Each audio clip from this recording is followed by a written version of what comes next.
I always am fairly curious about the breeding because I will say most of them I'm not really attracted to. So I don't really think I know that much about what they shop for, what they want, because I've never quite figured it out. Yeah. They're not my types. And I can look right at them and just think, that's not something that I would want to ride. And they just look like more level or down, not even necessarily downhill, but just the way that they're built is just very different. They're more, as Emily put it, they're more rectangular than square. Yeah. Which I think is a great way to describe it. It's like when you see a horse, it's a little bit more. Yeah. If they were in a box, they'd be in a rectangular box, whereas an event horse might be in a square box. It's interesting. Interesting to me. We're obviously going to have plenty to talk about, which is always really fun with you, Jessica. So we'll get started and then we can ramble all we want.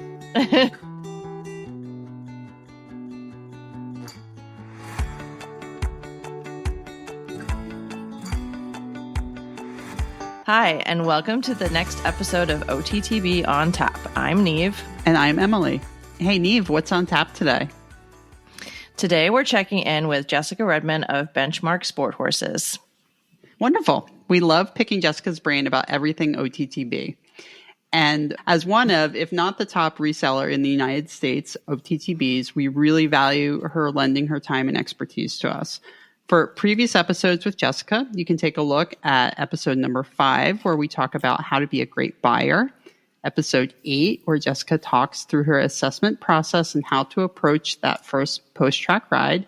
And finally, episode 13, where we talk all about price and the value that purchasing through a trusted reseller brings. Also, please be sure to check out our website, www.ottbontap.com, to sign up for our newsletter, so you can be the first to know about bonus content, upcoming episodes, and more. Welcome, Jessica. We are so excited to have you back on the show. Good to be back. So we've got a couple of topics that we're going to get to today. We're going to start off talking about Thoroughbred bloodlines, and then we're going to move on to a chat about trends that you're seeing this year, like buyer trends, pricing, and the often taboo topic of pre-purchase exams. The first one and most top of mind is your thoughts on Thoroughbred bloodlines. I know I see a lot of comments on your posts picking your brain, and so I think this is something people have been wanting for a while from you. But have there been any hot sires that you've been liking lately? So this year, I've had a couple golden scents that I've really liked that are interesting to me because I would say they're all very different in body type as far as height, but super athletic, good movers, good brains, good jumpers. So I am really liking those. And it's again, like all of them at 15.2 to 17.1. So I'm not sure where that's coming in from the sire, but so far I've been really liking those. And then I noted a couple others. The Air Force Blue, I haven't had a lot of them, but I've definitely newer sire, really liking them. Just had a mare that I thought was a standout. Yeah. And I know people are saying good things about them, but I definitely like them. I was drooling over that mare. I was like, nope, you can't do it. Amazing. Don't incredible. do it. Yeah. We had an Air Force Blue, and he had a track injury, so he was never going to be an upper level type, but just the nicest disposition. Which one was that, Emily? Angel. Yeah. I was like, I knew the name was familiar to me. Yeah, just such a sweet horse. Yeah. And I've had a couple that their brains are just so good. And I just think they're very elastic movers with a lot of suspension. They tend to be more dressage eventary types. Definitely liking those and probably will be seeking more out if I can find them. I've really been liking the Verrazano. I have another one in my barn right now, but I'm a big fan of the Verrazanos. I think every single Verrazano I have had is pretty top notch, upper level quality type of horse. He's just another sire to me where they move well, they jump well, they're super rideable. Most of them they're compact, not necessarily, they're good 16.1, 16.2, but just put together really well. Yeah. And I like my European bloodlines always. So I love a Flintshire. They're hard to find, but boy, I'd probably take a whole barn full of Flintshires if I could get them. I think they're phenomenal. They're not real big horses. They can have funny looking heads, which is fine with me because I like a really weird head, but they are just like freaky good movers and jumpers. And the ones that I've had, I just think they've been really exceptional. So I like them. Seville, he's another that I like. And again, more European bloodlines. Love a Seville. Yeah, Seville's amazing. Just, they're not for everybody. Sevilles are pretty athletic in my experience. They're not as Amy friendly as some of the others, but I like them. A Caro Prince, for me, I love a Caro Prince. And Caro Prince is such a versatile sire because I see a lot of Caro Princes in eventing, but then they also can do hunters. And it doesn't really matter. They're just like always nice horses. Yeah. So I think he's interesting because I think that's a sire where it can go across disciplines. They're just so nice. Typically pretty big in my experience, rangy, good moving, good jumping types. So I love a Caro Prince. Most of the time they're gray, which people always I could care less about color, but does throw a lot of grace. I wrote down Kitten's Joy because I'm always a Kitten's Joy fan. Anything Kitten's Joy. There's a offspring of Kitten's Joy. I think it's Blue Kitten or something like that. But boy, I like him too. So what I think about Kitten's Joy is like, at least in my experience, they tend to run a lot and they stay really sound, which for me, that's a quality that I like in a horse is, Big Blue Kitten is, I think, one of his offspring that I really like. And they are just hard knocking, super tough type. I don't know whether it's because they're more turf bred, but those suckers are cool. And I really like them. I have a Not This Time, which is only my second horse that I've had by that sire, because apparently I think he's one of the most expensive stallions from something I read recently. But that's that one you sent me. And I'm telling you what, that thing is phenomenal. I just can't get over it, how much I like that horse. And I had only had one other. And I think maybe it's because a lot of them are pretty good race horses. So we maybe just haven't seen them filter down as much to the sport horse world, or if there's not that many out there, because I will say I come across that many of them. Yeah. When I was looking at the confirmation pictures that I got from the trainer, the horse was not stood up very well, but between its breeding and what I could tell in the awkward confirmation photos, I was like, this one's got Jessica's name written all over. I know it's going to be athletic and it's probably not for an amateur. Yeah, it's, and I would say his brain is good, but it's not a real big horse either. I think so many people want these big horses, and he's probably just about 16 hands, which for me, I think that's honestly the perfect size, especially when they're 3 years old, because they grow. But when you look at that horse, he's built very square with just a super uphill neck and very compact, very easy to put together, phenomenal canter, great jump. So those are always the things that I'm looking for in my horses. It's just, I want something that is very uphill, because being able to do good flat work is the name of the game. The easier the horse is on the flat, the easier they are to ride, in my opinion. So why buy a horse with a neck that you need to fix? I like to buy the neck that goes where I want it. You can always ride a horse down, but it's very hard to ride a horse up. So I don't care if they go with their head in the air.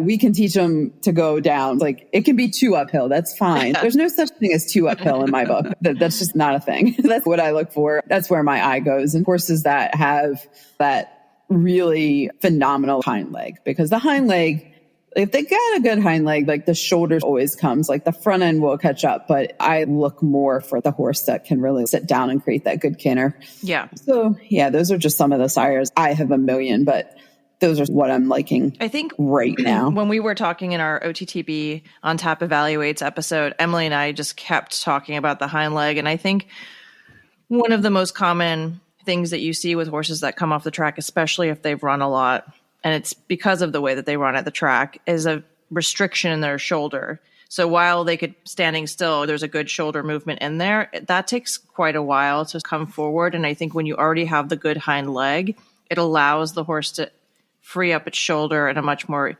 smoother and natural way. And sometimes you see the horse move for the first time and it's doing this little itty bitty trot up front, but you look at the hind leg and you're like, it's going to be all right. It's going to catch up. Yeah, exactly.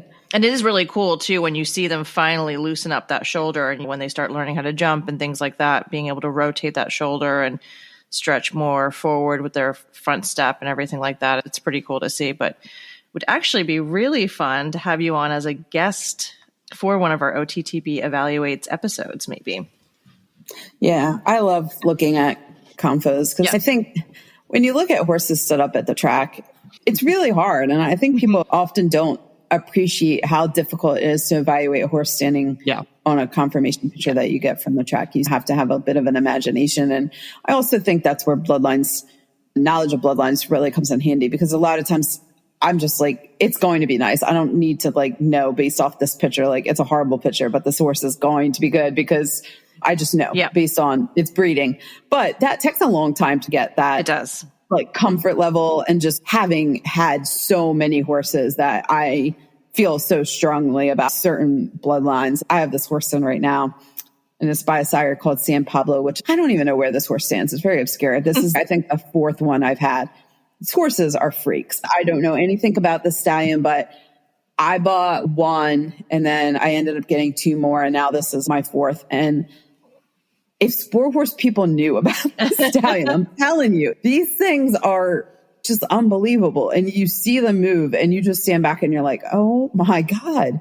And it's just some weird stallion that I don't know. I think it might be. Most of them have all come from Indiana, so maybe he's out there. I think I tried to look him up and couldn't really get much details. But they're all big. They're fantastic movers. Like their neck is insanely uphill. The hind leg is crazy good.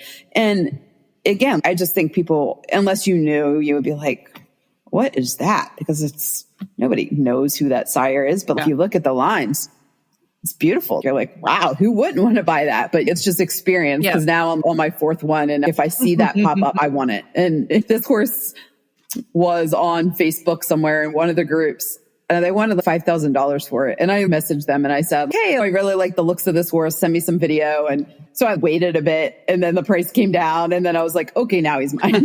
Well, you're taking a big risk, right? When you're buying a horse from the Midwest and you don't know that much about the lineage and stuff like that. But now that you're like, it's worth the trailer trip. And to be honest, like he wasn't cheap, but I think he was worth it. And I just think, most people probably aren't spending that kind of money on a horse with a weird sire, not a big name sire. And you just have to have that little bit of confidence level. There's a sire that I really like out in Oklahoma. And again, I've just come to know that particular sire. And so you find enough horses, you get enough, and you go, oh, this is something special. And people are like, what? But again, that's just getting enough of the particular horse in your barn so that the sample pool is large. Yeah. Like people will say, oh, I hate storm cats. I'm like, how many of you had? I've had 500. If people send me a message and they're like, I'm really afraid of storm cats, I'm like, what's your basis on that? Because that's not my experience. And right. My experience is so many horses, and that's not my experience. So I don't look at it that way. And really, storm cat is it's pretty removed now. So we're talking about not close up. And it depends on what, like, you're looking at a line that's maybe a Stormy Atlantic. That's one of my favorite storm cat sires. A Stormy Atlantic, I'll buy them all day long. I love them. So I think you just have to know, okay, what is my experience with that, and go with that. I'm not a Tappet fan. People love Tappets.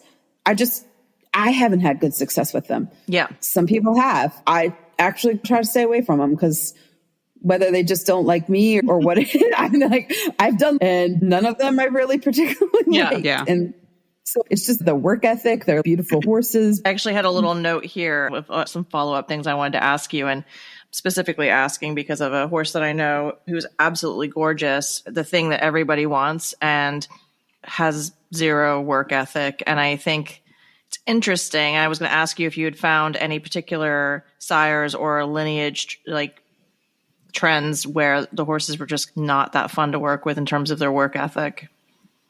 Tappets, constitutions, cannot stand a constitution. Do not like them. I think they're big and they're beautiful, and that's as far as it goes. Yeah. I haven't had good luck, and I don't know whether I've just gotten a couple duds, but a lot of what I hear is they either want to work or they don't. And the ones that don't are the 2 or 3 year olds that have had minimal starts. They don't want to break out of the gate. Like they sold for tons of money at the yearling sale and the 2 year old sale because they're beautiful stamps of horses. And then they just don't want to do the job. And then as far as getting them going here, that's translated over. And for me, Pioneers of the Nile. Yeah. Don't love them either. And I know I should on paper, but my experience with them, has been a mixed bag. And again, super beautiful, lovely horses, but the work ethic. And again, I never know if it's the ones I'm getting are because they have lack of work ethic. That's why they're not good racehorses. Yeah. There's something to be said for horses that have run a bit and shown some heart. The ones that you're getting that maybe have a couple of starts and they're just cows, then yeah, maybe that's why. I'm always still trying to figure that kind of stuff out. What does it all mean? Yeah. Does it mean anything? Right. Sometimes you just have a working theory. Yeah, yeah. You only get get better at making those assumptions and observations by, this is a fantastic time of year. If you're out there listening and you want to learn more about looking at conformation photos and jog videos and things like that, a lot of the meets are ending, which means there's a lot of horses on the internet right now. There's a lot of jog videos to look at, and that's how you hone your eye. You listen and watch the jog videos. You look at the breeding. You look at the race records like we were talking about. And sometimes you can even dig into the charts and go, oh, that one had 3 races where he really didn't want to go in the gate. Yeah. So. Yeah, it does all mean something. Yeah. What it means for sport, I think you have to sort through that because it doesn't always apply. Right. I have a nice Mendelssohn that the trainer had since he was 2 years old, and he just didn't come out of the gate in his last start. And the guy's, this horse just like doesn't want to work hard enough. And he's lovely for us. He does all the things. He's like this beautiful stamp of a horse that's super fancy, like loose, and then under saddle, he's just like, nah, do I have to? If I looked at him, I think he maybe would be more of an upper level type. But when we ride him, I'm like, no, I think he would probably be very content to just be like a baby novice horse. Yeah. And that sometimes comes down to just the heart and work ethic and that kind of stuff. Those are things that you can't always necessarily know until you just have a sit on a horse and ride it a few times. And then you're like, yeah, I just can't picture that. And everybody always talks about that, right? What makes an upper level horse? And sometimes it's just a gut feeling, or you get on a horse and you're like, yeah, this horse is going to want to do it. Mm-hmm. And then some, I'm just like, no, it does not, it's not going to want to do that. Maybe I'm wrong, but I think it would be very content to just do novice and training, but it just doesn't seem like a horse is going to be like, yeah, let's go do this. Yeah. Yeah, but you need that. Athleticism and breeding and all of that only counts for so much. And you really have to know what kind of heart the horse has in terms of bravery and all of that kind of stuff. It's great for people that maybe want something lower level to say these horses are more the type that just are more even keeled. They come out the same every day. And I think there's a lot to be said about that. And I always say that sometimes I have horses that I think this is a great horse. It is not a horse we enjoy to ride because we find it extremely boring, but it's a great horse for somebody else. Yeah. And I think everybody has to appreciate that every horse has its role and its job and like what it would do, and trying to figure that how that ties into breeding is really interesting to me, because I think I shop for what I would like to ride. And sometimes it's, but these horses are so amateur friendly, like buy these because this is more what suits your average person that would like to buy a horse off the track. Yeah. You have to put that in perspective. I love a street boss. Love a street boss, but man, people don't want to ride a street boss. Those are upper level pro types of horses. Nothing wrong with that, but you have to balance that. I love the Sevilles, but they're not always for everybody. So you have to balance that. Yeah. Yeah. And you need to have a nice variety in your barn too, because you're not just shopping for professionals or people that want to go up the levels. Definitely. Speaking of all of this, we just were coming off the heels of the Maryland 5-star and the Young Event Horse Championships. I know you had at least one horse that came through your program that was in the 4-year-olds. Can you talk a little bit about him? His name was Theological, and that was with Jessica Schultz.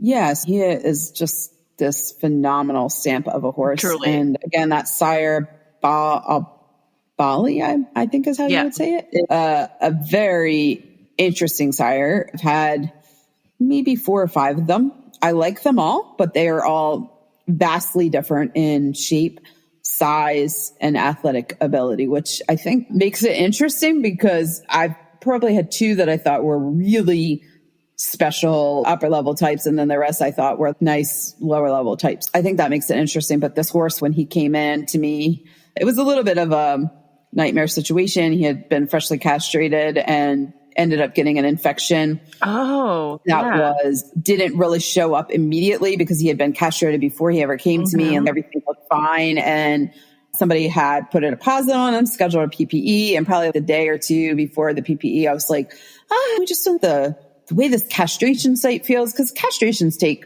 a couple of weeks to truly heal. And it had just gotten hard and it felt hot. And he was still eating and doing all the normal things, but I was like, I just don't like this. And sure enough, it ended up getting infected in the cord, and it went all the way up into his abdominal wall, and he had to go have surgery. Get all that cleaned out. It was such a mess. And we just ended up losing weight and looking horrible. And it was a shame because before, this horse was just, wow, this thing, when we rode him, was so, like the canter, the hind leg, he was super uphill. He just had this natural rhythm that was just something really special, especially in a 3-year-old. This horse is very special, but he did recover. We got him going again. And Jessica Schultz bought him. She's a pro that lives down in Aiken, and she's just done a beautiful job bringing him along. And I think we knew that he was special, but just seeing him come along has been impressive. And he is green with his jumping. Also, I think he's a big horse. He really is so growthy, and you can tell in his jumping that he just isn't maybe quite strong enough. The dressage was lovely. He scored super well in the Confo, and his general impression was so good, which I think means more, right? Because maybe, the jumping is so green, but they really gave him a high score on the general impression, which was really fun to see, because I think the horse is very special. And when you stand there and you look at him, you just think, wow, this is one heck of a thoroughbred. He's beautiful. He is such a beautiful stamp of a horse. So it's neat. And I haven't seen a lot of the horses by that sire coming into the sport horse world. So I think it's just something for people to keep their eye on. And he's cool. Quick question too. I see his dam is by Tappet. What are your thoughts on Tappet in general? Yeah, the dam is the Tappet. But again, I don't love Tappets. I really don't like them. But I always say, I don't ever not buy something just because I don't. And I always say, I consider each horse as an individual. So for me, it's one of those things, right? I might not love a Tappet, but I know where this horse came from, and I knew his trainer and his connections, and they're like, he's a really nice horse. I really trusted them. But I do think a little bit of his Tappet comes out because he's got that little bit of that stubborn streak in him. You can see it here and there. He's cheeky. But I think, again, it probably depends on where that line shows up. Yeah, absolutely. And I think it's a good example of just because you see one name in a pedigree, that's going to... Never turns me off a horse. I look at each horse as like an individual, because sometimes I'm like, I really don't like this, but this horse looks really nice. I'm going to overlook it. And, sometimes it works out, sometimes it doesn't. But I have to just go into open-minded. If it's a nice horse, even if it has some obscure pedigree, some of my nicest horses, I don't know any of these lines. I look at it on paper and nothing's ringing a bell. Nothing's jumping out, but I really like this. Denny Emerson posted something the other day about how to select a thoroughbred, and would you buy one that had lightly raced, or which one you felt was going to hold up, something along those lines. And I posted a comment, I'd always go for a war horse over anything else. They've already proven that they can do a job that's most likely harder than anything else they're ever going to do. And a bunch of people agreed with it and whatever. And then somebody chimed in and they said, no, you should buy a horse from Good Race Connections first. And I commented back and just said, that goes for any horse, right? Just because the horse is bred through the wazoo doesn't mean, and it comes from bad connections. You can get an okay bred horse from good connections, and it could be a really great horse. I think that's the special thing that you've got going for you, is that when you take a chance on maybe breeding that you don't necessarily know thoroughly, or a horse that is giving you some question marks, you can go, I know this. If they say it's a nice horse, it's going to be a nice horse. Yeah, for sure. I don't put much value into the number of starts when it comes to horses, because I don't think it means anything. Yeah. And again, people will say stuff and they're like, they don't vet. And I'm like, how many of you had? Because I'm like, asking people, again, when people say stuff, I'm like, that's not my experience. And I probably saw more thoroughbreds and have done more PPEs on thoroughbreds than anybody. So that's not true that war horses don't vet. You would be shocked how clean these things. Do they have some minor arthritis? yeah, sure. But you can see that in 3-year-olds. I have one right now that has, I think he's a keen ice, and he has close to 60 starts. The legs on that thing, that horse is so clean and he's so sound. He had run maybe a week before he got here. And my God, this thing, nothing's going to break him. He's just so sound. And it's interesting, like how people come up with what they say, because you have to put it in statistics. How many have you had? Because it doesn't matter. And ultimately, yeah, like buying from good connections is the name of the game. Yeah. It's very normal for me to buy horses that I've never seen a video on. Yeah. That is just very common. And it just strictly comes down to, I work with people and I trust them. And if they say I'm going to like it, I just say, tell me where to send the money. Yeah. And the horse just shows up and it's what they said. And I always like the horse.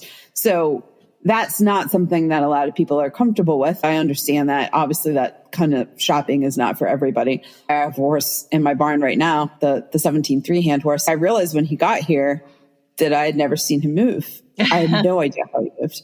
And it was just a friend of mine. I buy a lot of horses from her. And she's, I know about a really nice horse. He's expensive, but he's really nice. And I'm like, you like him? She's like, great. I'll buy him. What do you want to see a jog video? I was like, I don't care. I don't need to see it. Because again, I know her. I know the trainer. I know everybody. I know the horse is going to show up and be sound. And with his breeding, I didn't need to see the jog video. I already knew how the horse was going to move. And yeah, he's phenomenal. So that just comes down to connections. And connections are more important to me than sometimes they go hand in hand with breeding, but it just depends. There are certain sires that I don't like. And again, sometimes it just comes down to confirmation. And it's not that they're bad horses. It's just maybe not my style of horse or not my type of horse. And then there's nothing wrong with that. It might be great for somebody else. It's just like, that's not really my type. Yeah, absolutely. And I was saying about a horse that I helped get for somebody where I figured out all the connections and made the two parties come together and everything. And until the horse arrived and we got to see it move, I was like, please be as described. Please be as described. Because I knew it had good breeding. I saw the horse in person myself, liked the horse and everything. But then, like you say, it really is, will the horse arrive as described? Because you're putting all your faith into the knowledge base that you have and then hoping that it will come and arrive as described.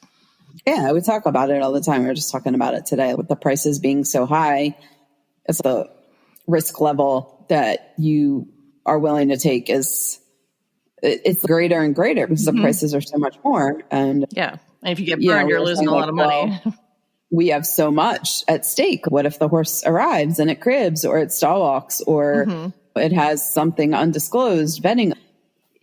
Those are things you have to weigh out. I feel like for me, it has to check all the boxes so that if it does show up with something, it still is a horse that I can easily resell and that other people are going to want. So you have to make sure you're doing all your due diligence on your breeding and connections and looking up the race records and all those things. I am more apt to buy a horse without a video, but I will always look at its race record and its breeding and who owns it and that kind of stuff. Yeah, it makes a big difference. That I don't negotiate on. The video stuff, I'm like, as long as it's unnamed, you don't know anything about it. And then we've got in the 5-year-old, the winner of the Young Event Horse Series this year. Hold on, is Emily Bradford and her horse Rose Traveler, a gorgeous mare by War Dancer. I know you've been talking a little bit online about how much you like War Dancer, and I looked him up and was blown away by him as a stallion and a racehorse, and just he's pretty incredible.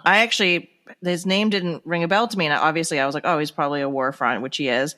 Can you speak a little bit about your feelings about War Dancer? And yeah, so it's interesting. War fronts directly, quite frankly, don't do much for me. I think that's what's always fascinating about certain things is that I've had a bunch of war fronts and they're okay, but nothing stand out.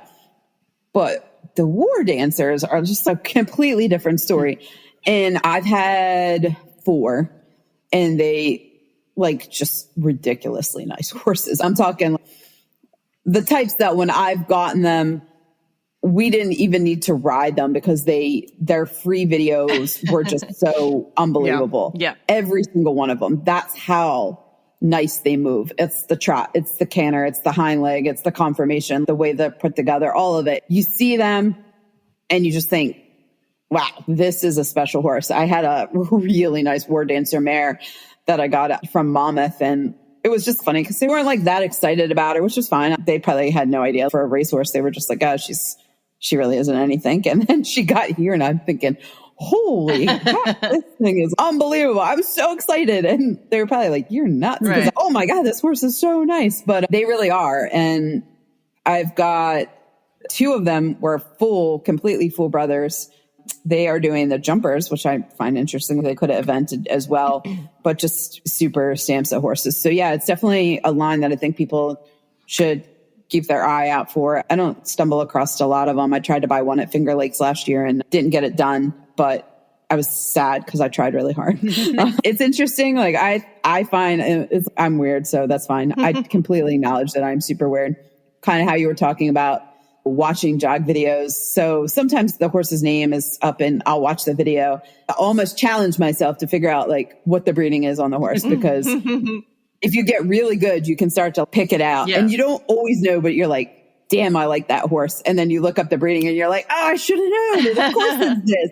So that's a cool way to challenge yourself on the breeding, is to watch all these videos and jogs and look at all the compo pictures, pick out what you like, and then see if dig it aligns into with the breeding. Yeah. And that's basically what we did with our evaluations. And it was so cool to hear from the owners. And with some of them, it was word for word what we had said. And it was really cool to get that kind of feedback. Yeah. But yeah, you do get really good at it. And one of the things I noticed, and this is coming back to War Dancer, but is that a lot of these horses that on both sides are just bred to run, and everyone had such high hopes for them, often make really fantastic sport horses. And it's got to be a little disappointing for the connections end of things to have these horses that they just had such high hopes for. But I am finding now from doing this evaluation series that there is a little bit of a trend, right, with these horses that are so well bred to run well and everything. They're producing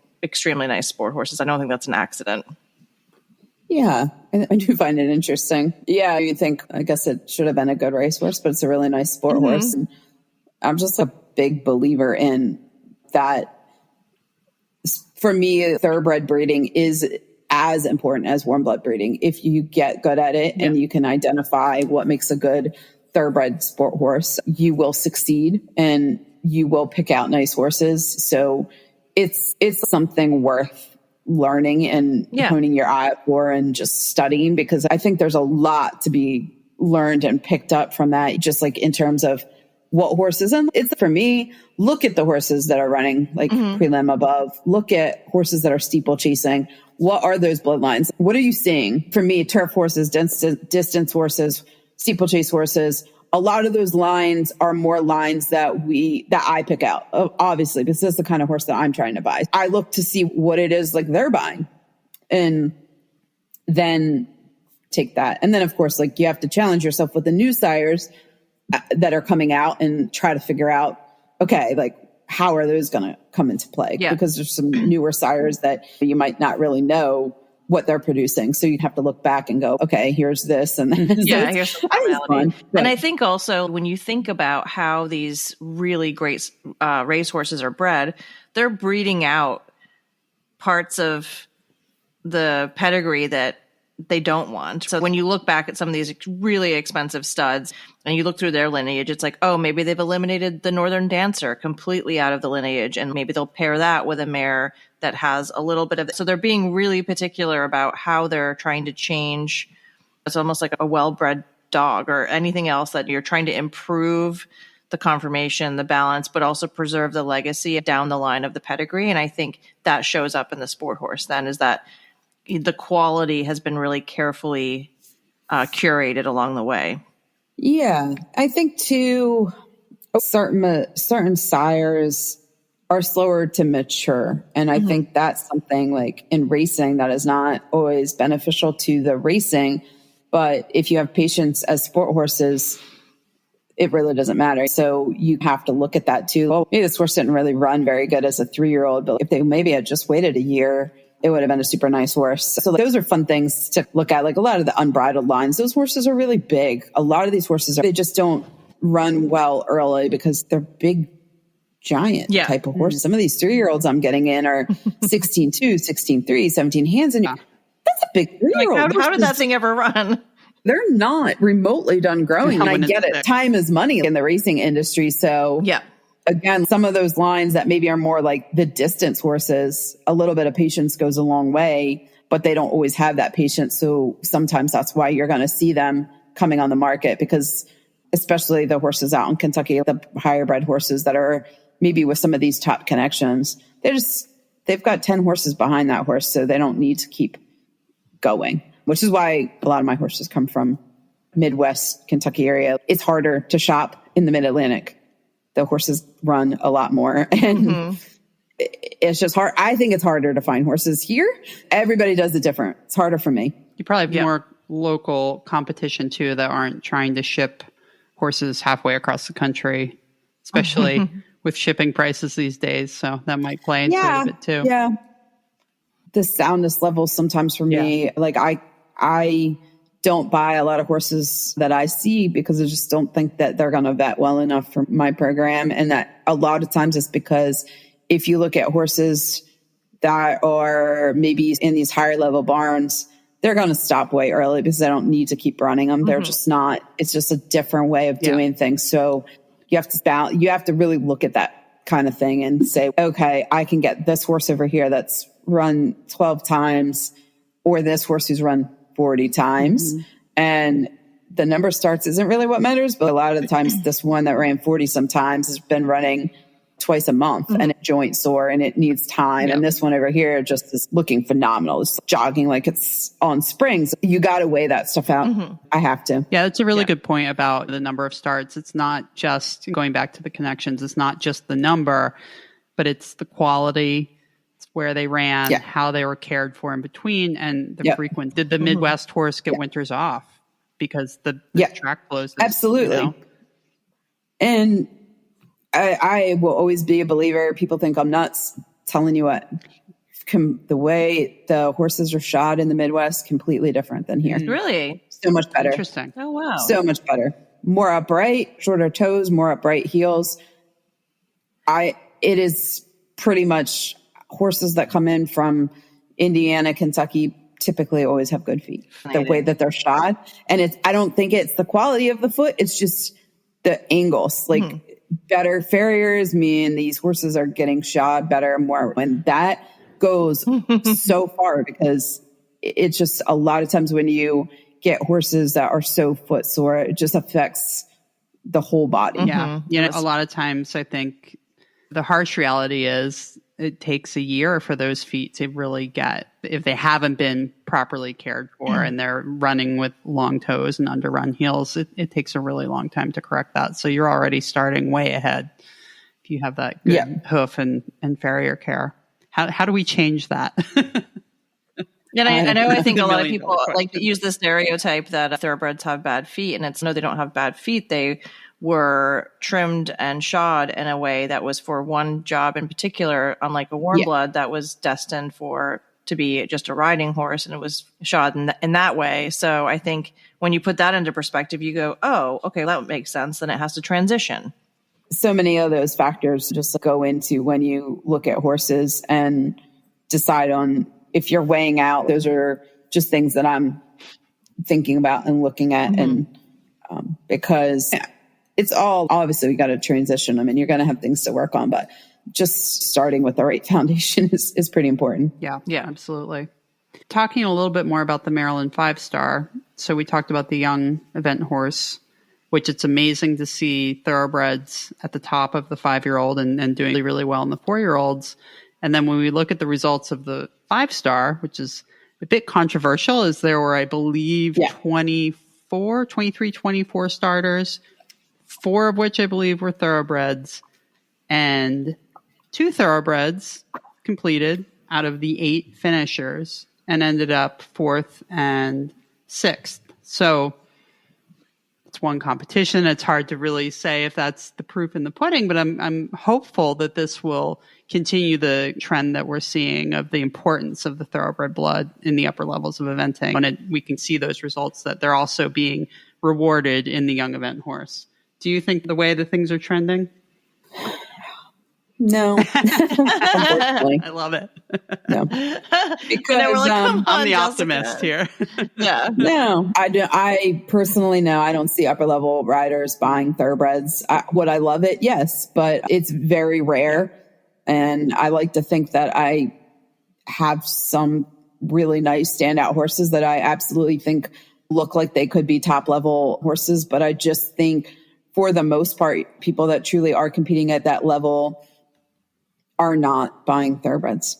And I've been told that it's just because the resale value isn't there. And inevitably, and I understand anytime you take on a horse, they might not pan out. So we have to say that, okay, maybe they top out at prelim and then you have to be able to resell it to a student or something like that. And you've spent how many years putting into this horse? And then trainers need to look at the economic standpoint, the business side of things. I totally get it. And I just think it's just the nature of the business. The sponsors are going to want to buy the horses that are going to score well, and maybe it will come around. I'm just not sure that's what I see these upper level riders buying. We don't see them buying thoroughbreds deliberately, I guess I should say. Like the thoroughbreds that they have are thoroughbreds that they've ended up with maybe by chance, right? This person bought it and it was $1 and I was a working student. So I just kept riding it and it just turned out to be phenomenal. Right. Or like Jenny's horse, like she says, it shouldn't be at that level. Theoretically, the horse shouldn't be doing what it's doing, but it's awesome. And then like Sorakaima, that horse ran a lot. He came off Parks, the local track to us, ran a lot. They probably weren't buying him to be an upper level horse, right? Like he just ended up having the heart for it. So I don't know. I think a lot about it. And I'm like, I would love, I say all the time, in a perfect world, I would get my top horses that I'm pretty sure have all the talent to those riders. Right.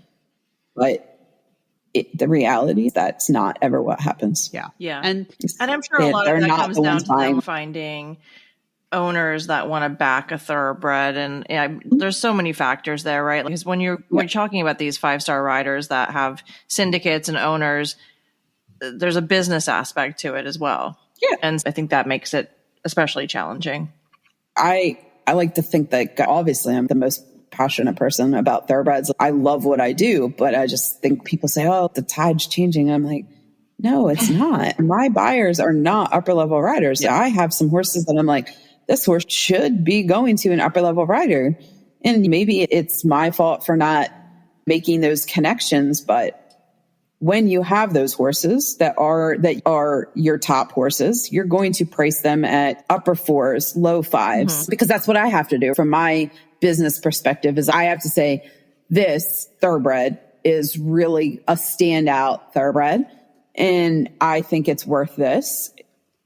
For me, when I do that, it's not going to be a pro that's I want to pay a low 5s for this horse. Yep. It's hard to get them to do that, mainly because most pros are still struggling on a trainer's budget. They don't have maybe that disposable income that like an adult amateur has to spend.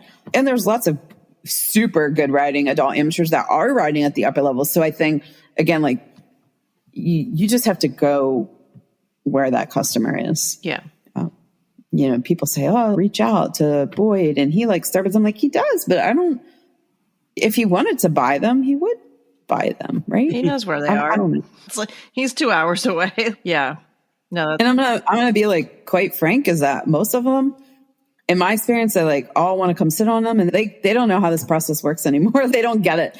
The way that the market is when something of that quality hits the market, it's gone so fast. Yeah. By the time you've posted the ad of its first ride, it's basically sold. Yeah, you're not going to get here to see it. You're going to have to trust that it is what I say it is. And a lot of people just aren't going to do that. And I understand that's a lot of money for people to plunk down, not really knowing, but you're going to keep missing out on those horses because they're just, they're not going to be there. It would be really cool if a couple of upper level riders did something where instead of having a syndicate where they imported a young horse for $60,000 from Europe, they instead bought 4 really nice, extremely talented thoroughbreds and then invested the money into those thinking, okay, at least one of them might make it to the upper levels, but the others are still super nice. And so you're going to get a little return on your investment if they can be sold to amateur homes or whatever. To me, that just sounds like a win. It'd be cool. It'd be really for cool. Sure. Yeah. Set it up, Neve. Yeah. I think this is there's a lot that are really, I do believe there are a lot of pros that are really passionate about Thoroughbreds and they love riding them and they do an amazing job bringing them along. And I would love to see them have a huge string of top class Thoroughbreds, but I just think it's hard for them, like financially, to make that go. Yeah, and I have to say it objectively too. I was at Maryland on Friday, and there is, not to say that there aren't Thoroughbreds that can compete at that level and win the dressage, but when you're competing against a horse like My Bomb or Ballamore Class or some of these very fancy horses, it is a tough sell because you might not be on top after day one with a Thoroughbred. Yeah.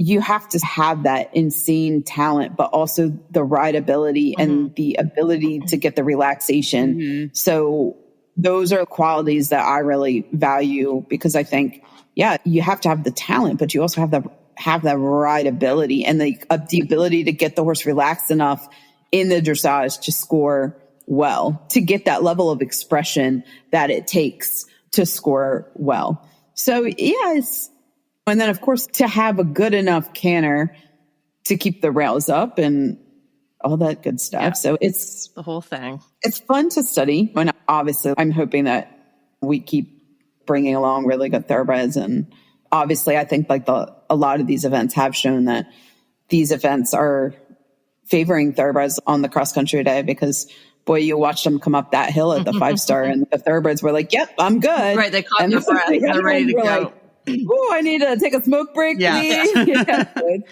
It's definitely cool to see. And whether it is that they just can dig that much deeper or they have that much heart, I don't know, but it's just still I feel like race training really teaches them how to take a breath. And you see those riders that know the parts of the course where they can let the horse gallop and then catch its breath. And then you see it come into the next combination. And it's just like it just left the start box again. They know that they can just push the horse in a nice gallop and just let it just take a couple of good deep breaths. And I think the race training certainly helps with that. Yeah. I feel like the gallops, I do think the gallop has a lot to do with it because the way that Thoroughbreds gallop, like they have an incredible stride, but they're very efficient. You watch a lot of these warm bloods gallop and they're incredible to watch, but they have so much laborious, climbing in their gallop. And there's so much labor that's involved where the Thoroughbreds just are a bit flatter, more efficient. Maybe they're just not as hard on themselves or they don't get tired as fast. And I'm sure there's so many studies that go into that, but just watching them go across the ground, you can see the difference. Yeah, for sure. Jessica, I think this is a great transition point for moving on from breeding and sires and all that good stuff into some trends for 2024 that we want to get into with you guys. Hey guys, it's Neve here. We were having so much fun recording with Jessica that this episode went super long, almost 2.5 hours long. So we decided to cut part 1 here and look forward to part 2 in a couple of weeks. Thank you so much for being on OTTB on Tap today. Listeners can find you at Benchmark Sporthorses on Facebook or your website, www.benchmarksporthorses.com. If you liked what you heard today, please leave us a 5-star review on Apple Podcasts. You can follow OTTB on Tap on Instagram, Facebook, and TikTok. Also, please make sure to check out our website, www.ottbontap.com, to sign up for our newsletter. You'll be the first to know about bonus content, upcoming episodes, and more. We love hearing from you.